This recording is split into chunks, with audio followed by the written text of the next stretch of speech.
Joining me now, I have Ambassador James Jeffrey, former United States ambassador to Iraq and Turkey, and also former Deputy National Security Advisor for President George W. Bush. Ambassador, good morning to you, sir. Here we go again, right? I mean, let's see where talks in Geneva get us today. How confident are you that today ends in a deal? Thanks for having me on, Markie. I'm not confident at all. Iran has a long history. We followed this from from the end of the Bush administration until 2015 with the JCPOA deal. They will try to drag this out. They assume that the American ships can't remain in the region indefinitely, which is true, and that's a limit on the president's ability to exert pressure. And they're putting out, as far as I can see from the reports on the plan that they just laid out in advance of the meeting today, half steps towards something that the Trump administration might find acceptable. You know, I was thinking, if today's talks fail, Trump has repeatedly said really bad things are going to happen.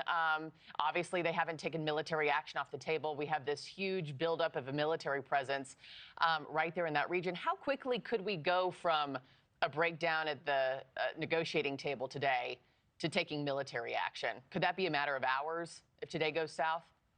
It certainly could, Markie, because President Trump is more willing to use military force than I've seen other presidents use.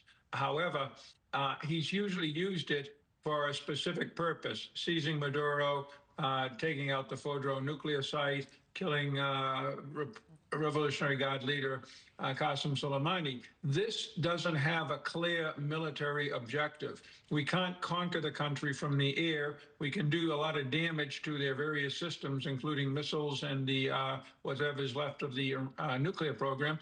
But that doesn't necessarily get the Iranians to cry uncle. They said repeatedly last year, because they attacked last June, you know, those Fordo sites, the other nuclear sites that you're talking about there, and they've said they obliterated them. So what are we worried about today? Have they already rebuilt some of those sites? Not really. And there's a lot of politically fused commentary on this. The nuclear program was basically knocked out back in June. The Iranians cannot get to whatever may be left of their enrichment, their centrifuges and such in Fordo and elsewhere. But of course, the enriched uranium is still buried someplace, and the Iranians are showing all kinds of signs that they're trying to dig this stuff out. They're trying to create new sites. They're trying to, as the president said, rebuild. And as the secretary said, rebuild. So that's true. They don't have much to rebuild on now, but they're very, very clever, and they were able to do this in the past, so we have to watch it carefully. Let's take a quick listen to the hard line that President Trump is taking from Tuesday's State of the Union speech. I'm sure you watched that.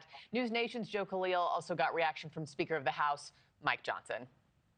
We are in negotiations with them. They want to make a deal, but we haven't heard those secret words. We will never have a nuclear weapon. The idea is to put maximum pressure on Iran for the people to have freedom again, and I think that's in the interest of the whole world, certainly in America's interest. And so we need steady leadership, and we have it in President Trump. It's peace through strength again.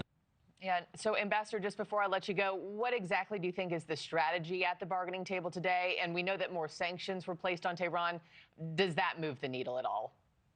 I think the strategy will be to see if we are within reach. Whatever the Iranians put down will not be their bottom line position, because that's how they negotiate. Witkoff and Kushner will see if there is some way they can move this forward into a green area for President Trump. But as far as them saying we'll never make a bomb, we know that's a lie. We have the documents that show they were working on weaponizing warheads to do exactly that. They cannot be believed on that issue. I want to stress that.